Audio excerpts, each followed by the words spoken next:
everybody. I want to talk about an aspect of parental estrangement which we don't think about very often. It's the financial aspect, and I'm going to dive into a couple of different areas.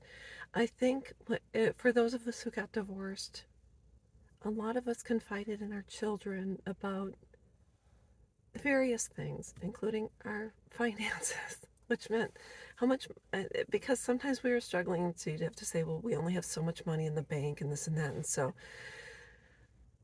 I think if you were the type, maybe you came from money, your children knew maybe you had $5,000 and they thought, well, you could spare 500, it's no big deal. So I think that's one error we made. And the second error in society was all these GoFundMes that started to appear. And I remember my oldest daughter years ago struggling with various things. I'm not going to say what it was. It wasn't anything drugs or alcohol or anything. But she said, well, I can start a GoFundMe. And I was not raised in a GoFundMe generation. I was raised in a generation where there was welfare, food stamps, etc. We never had to apply for it. And in our family, if someone had needs, normally family would help them out in certain ways. But I think when it came to us telling our children how much money we had, and then also the GoFundMes, I think they came to a point in time when they felt that our money was theirs. Maybe because of the age of divorce, we got child support. Your son or daughter knew how much you were getting in child support, even if it was $100 or $500 or more. For some reason, they felt an entitlement to that money. Instead, they didn't realize the money was to go towards food, house, education, sports, etc. So I think there was a shift. And today, when I see a parent say, well, I just paid for my daughter's wedding and she cut me off, I think, to be honest with you, they don't care where the money is coming from as long as it's coming. It's almost as if moms and dads are banks and they get money. We're a money tree.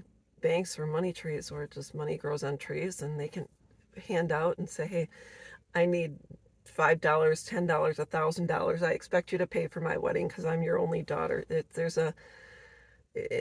And what we did was we said yes.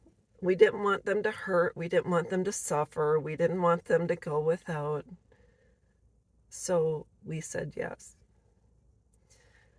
And we were led to believe that if we invested in our children, that they would be around, that somehow money could buy their love. And now we know it's sad and it's not true. I'm just sending this message out there to all the parents. I was fortunate enough when my daughters were in high school. My eldest one worked, my youngest one went to school per se, and just it was working on her education. She became salutatorian upon graduation, but they were expected to pay for their bills, and at the age of 18, then they would be responsible for all their bills, and I don't know what else, because they both departed before they were 19. So I just want to say that's, I think, where we went wrong as parents. But the good news is it's not too late to make a change. I know you say, well, if I cut my daughter off, I won't see my granddaughter. Well, your granddaughter is being used as a pawn in this game, and she's used to dangle a carrot in front of your face to say, well, you can see her if I get XYZ, if you give me, if you pay for. And it's just sad. So that's all I wanted to say. I hope this video helps someone, and I'll be back.